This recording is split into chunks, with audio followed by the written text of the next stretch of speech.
Jumpa lagi dengan podcast KKIHK, dan kali ini memang agak spesial karena kita mewawancarai para grup tari yang akan menarikan tarian Ratu Adil. Dan memang kita mengangkat temanya adalah mencari Ratu Adil, suara yang sering tidak didengar. Dan ini adalah sesuatu yang memang ingin kita sampaikan, bahwa menjadi pekerja migran di Hong Kong itu adalah perjalanan dan punya sejarah yang panjang. Bahwa mereka mengalami pahit getirnya, susah dan senangnya, dan tidak jarang mereka mengalami situasi-situasi yang tidak sangat menentu. Maka tarian ini menjadi ekspresi yang luar biasa bagi teman-teman untuk menyatakan bahwa keadilan itu menjadi sesuatu yang terus dicari. Tarian Ratu Adil menjadi bagian yang akan kita kembangkan, akan kita ekspresikan menjadi bagian untuk para teman-teman pekerja migran mencari keadilan. Apakah memang keadilan masih berpihak pada pengalaman dan sejarah hidup mereka? Dan kita akan mewawancarai para penari itu.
Mbak Gendis minta waktu untuk sudah kayak gini nih.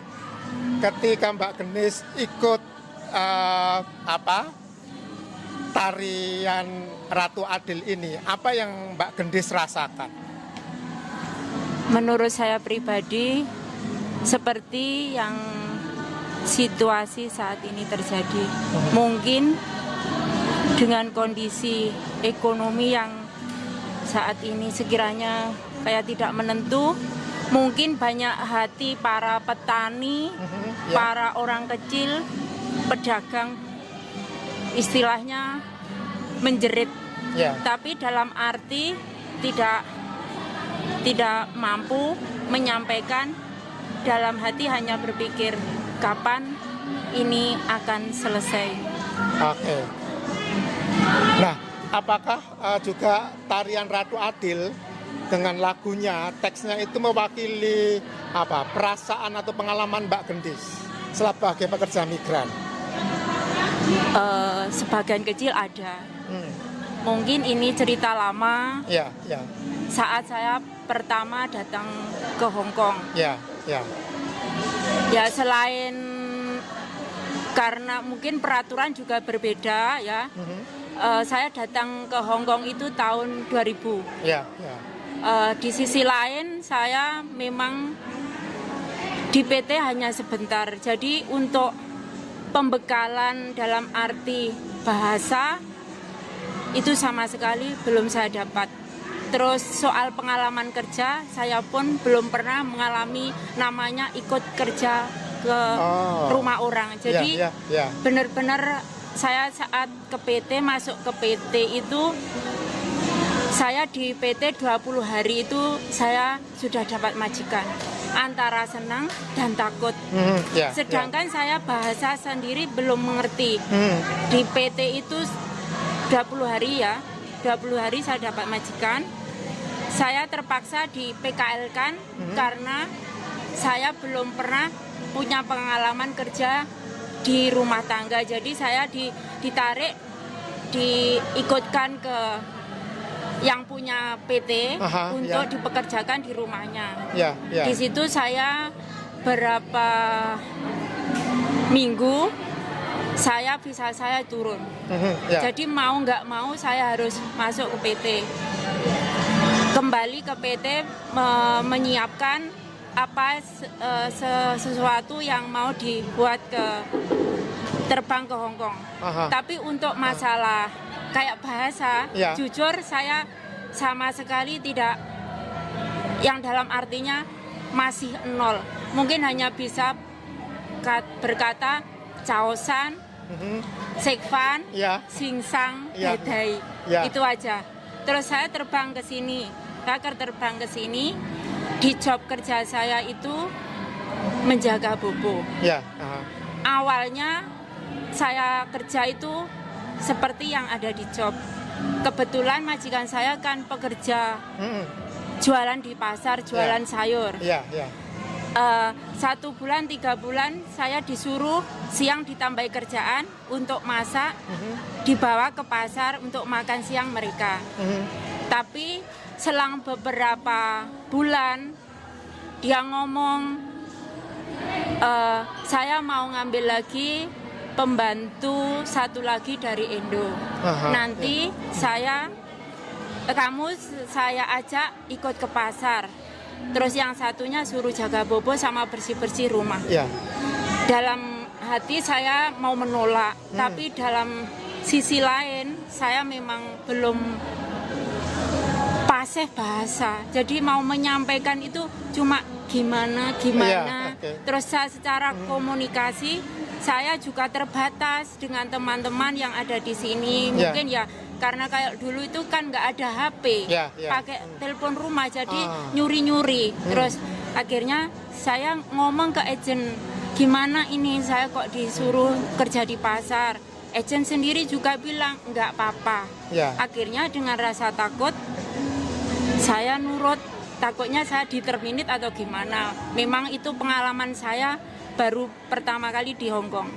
Terus selang beberapa bulan saya kerja di situ. Kebetulan juga di samping tempat majikan kerja itu juga ada anak Indo yang dikerjakan di pasar. Tapi dia cerita kalau pernah 2 kali dia ketangkep. Dia ketangkep. Terus dari situ saya pikir, terus gimana kalau saya juga terjadi seperti itu. Akhirnya saya bilang ke majikan cuma bilang, jangan takut, kamu panggil saja saya mami kalau di pasar.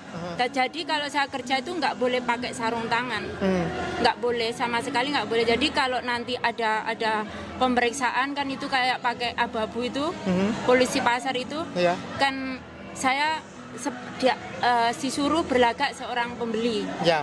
Gitu. Itu berjalan berapa bulan. Terus yang terakhir itu yang membuat saya semakin takut. Saya mau ngomong kemana? Saya sedangkan ngomong ke agen juga begitu, ngomong jawabannya nggak apa-apa. Dengan alasan kamu kan nggak sama seperti dia. Yang itu teman Indo itu, dia punya kulit agak hitam. Jadi kamu bilang aja anaknya, bapak kamu panggil mami.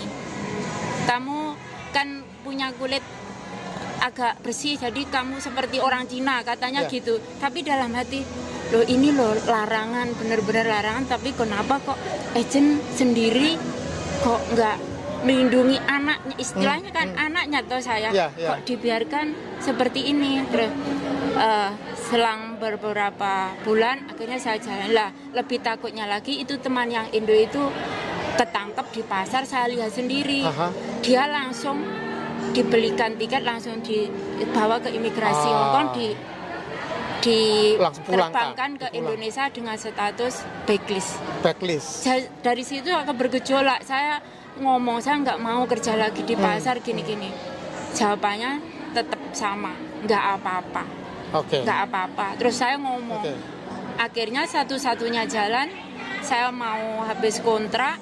Dia nanya, nanti kamu tetap saya pakai, gaji kamu aku naikin. Waktu itu gaji saya cuma 2.000. Itu aja soal hak libur nggak ada. Jadi saya sebenarnya ada, cuma saya dikasih hari Sabtu. Tapi otomatis saya hari Sabtu nggak ada teman. Akhirnya saya nggak ngambil. Waktu itu 1 bulan 1 kali jatahnya. Seharusnya kan saya nggak libur, harus ada uang libur kan. Itu saya tanyakan juga nggak ada. Kebetulan habis saya mau finish kontrak, saya ngomong, saya kalau gini terus masa depan saya masih panjang. Nggak ada perlindungan sama sekali antara majikan dan agent. Akhirnya saya ngomong, nanti aku kamu gaji full. Saat itu kalau nggak salah gaji pertama Hongkong itu 3.780 kalau nggak salah itu.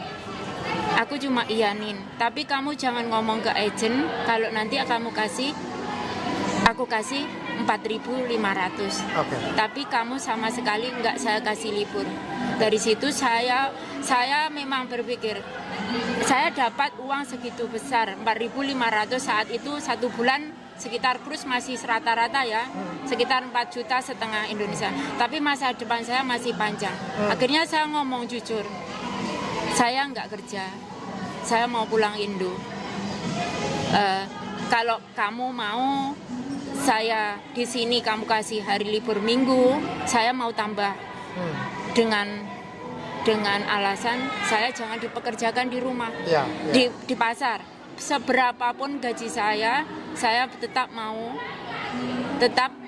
mematuhi peraturan kerja di PRT, di rumah tangga. Tapi kalau saya gaji sebesar itu saya disuruh ke pasar tanpa libur, saya mending pulang ke Indonesia.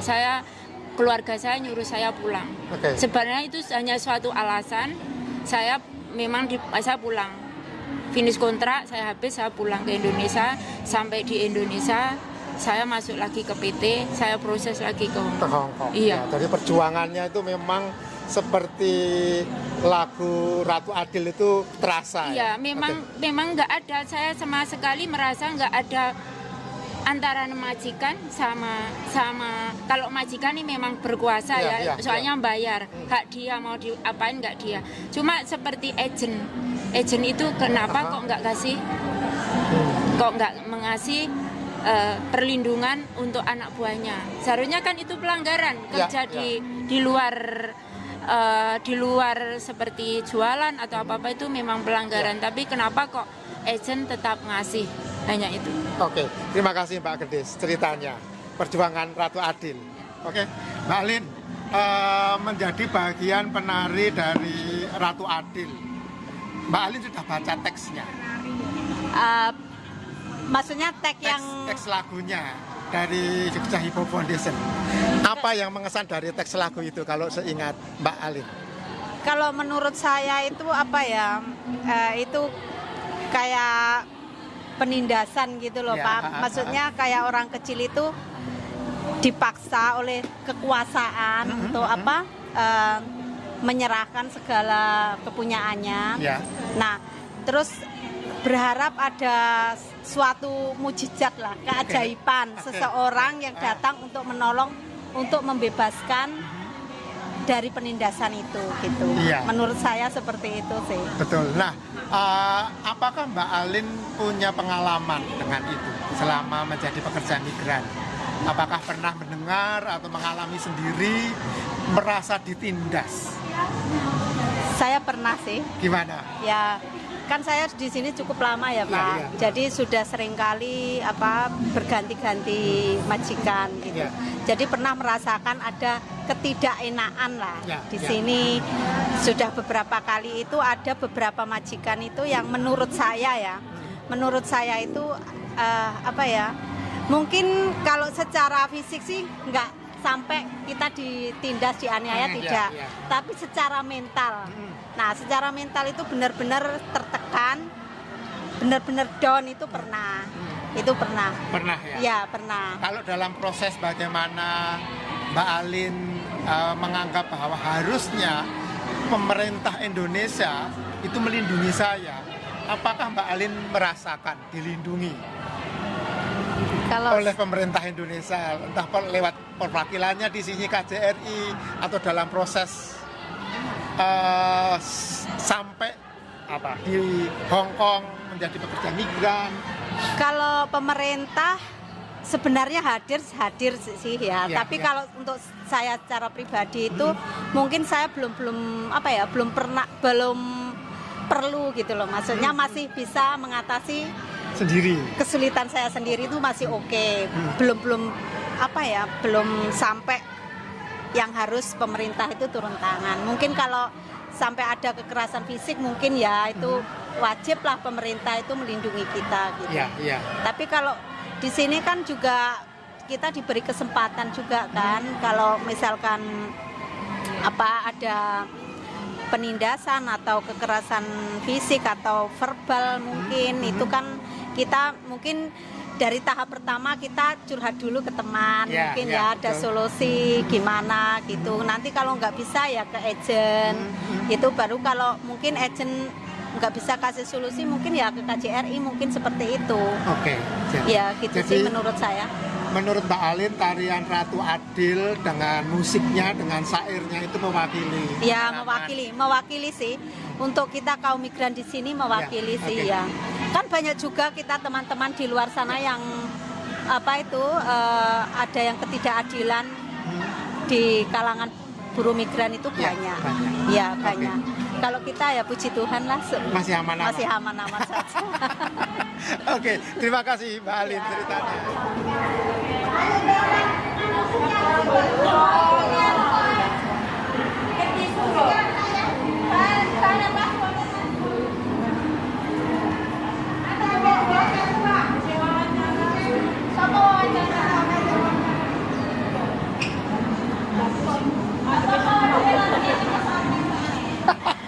Nah, Bu Paula sama Bu Sri, saya minta pendapatnya waktu mendengarkan lagu Ratu Adil dengan hip hop itu, lagu Jawa, bagaimana bisa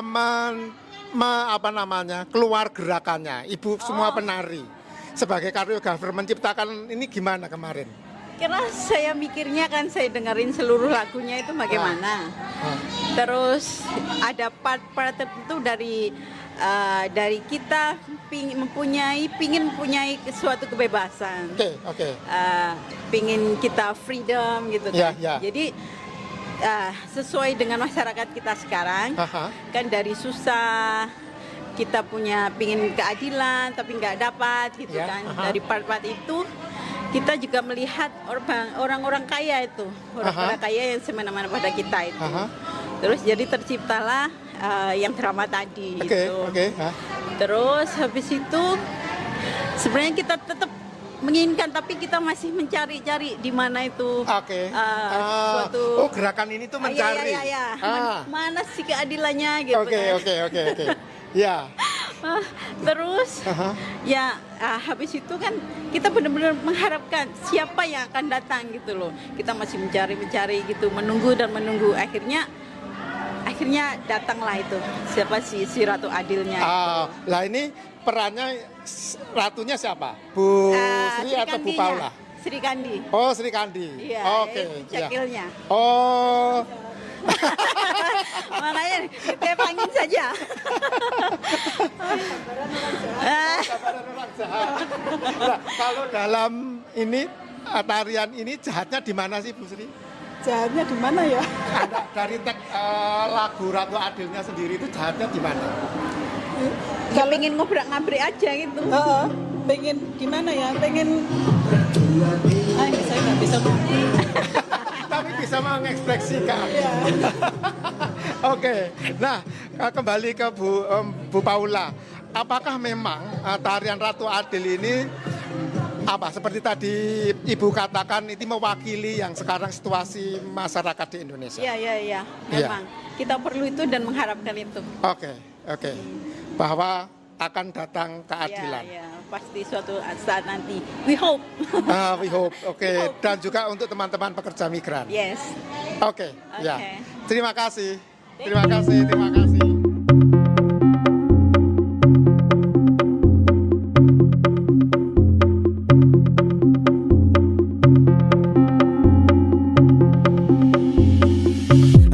Adil harus datang supaya ia bisa menelan bulan untuk melahirkan terang yang menyinari gelapnya kemiskinan, supaya ia bisa lemparkan jalur rancang buat kejamnya penindasan lari tunggang langgang, supaya ia bisa meneteskan air semar yang menghidupkan kembali harapan dari kematian yang mengancam. Ratu Adil memanggil, walau kebisuannya tentang pasar yang hilang, banyak desa yang sepi.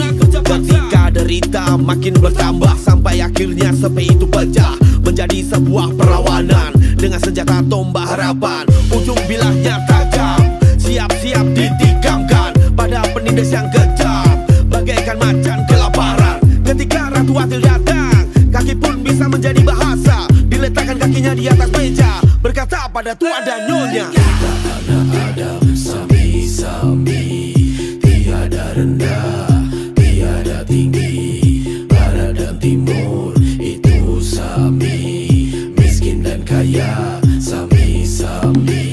Sudah saatnya kita kembali di mana semuanya sami-sami. Tuhan jangan merasa lebih tinggi, martabat kami sami-sami. Ijo royo panjang punjung loh Cinawi, rojo koyo iweni ngono kepul sapi politike, bingung Ratu Adil ono ngendi, manjing ing loro lopo wong cilik buruh tani. Kuda putih berbelana semar lari kencang bernapas, harapan ratu kimbal mustaqim dan berpasukan macam rate marit. Kita tadi sudah mewawancarai para penarinya, bahkan pencipta gerakannya itu adalah Ibu Paula, dan ternyata dia mengekspresikan, menyatakan bahwa memang tarian dan lagunya, syair dari Ratu Adil itu sendiri semacam memberikan gambaran tentang situasi Indonesia saat ini. Banyak orang-orang sedang mencari keadilan, banyak rakyat sedang mencoba menyuarakan apa yang sebenarnya harus mereka dapatkan, dan sekarang juga sedang banyak mahasiswa sedang melakukan aksi untuk menuntut pemerintah, dan itu sangat mewakili. Tarian Ratu Adil ini sangat pas dengan situasi zaman sekarang. Dan jadi juga cerita Mbak Gendis yang mengatakan bahwa memang perjalanan menjadi pekerja migran itu banyak sekali susahnya dan tidak mudah untuk mereka mendapatkan perlindungan. Meskipun mereka mendapatkan tempat kerja majikan yang baik, tapi belum tentu kemudian menjamin perlindungan yang maksimal dalam proses mereka menjadi pekerja migran. Dan Mbak Alin juga bercerita bahwa Ratu Adil itu adalah harapan yang ingin didapatkan, ya, bahwa dia bercerita pengalaman yang sangat jauh, sangat lama menjadi pekerja migran, dan dia banyak menjumpai cerita teman-temannya yang ditindas, yang mengalami ketidakadilan, yang mengalami bahkan penyiksaan. Bahwa pemerintah seharusnya bisa memberikan perlindungan semacam itu, tetapi kadang-kadang teman-teman harus berjuang sendiri untuk melindungi diri sendiri di tengah ketidakpastian dan pengalaman yang membuat mereka sendiri dalam situasi tertekan, tertindas, tidak pasti. Namun harapan akan Ratu Adil itu menjadi terus berkembang karena dalam komunitas ini mereka belajar dari Sang Ratu Adil sejati yang akan selalu hadir, yaitu lewat Bunda Maria, lewat Yesus sendiri dalam yang menaungi komunitas KKIHK yang selalu hadir untuk merasakan penderitaan mereka. Sampai jumpa dalam episode podcast KKIHK selanjutnya. Terima kasih.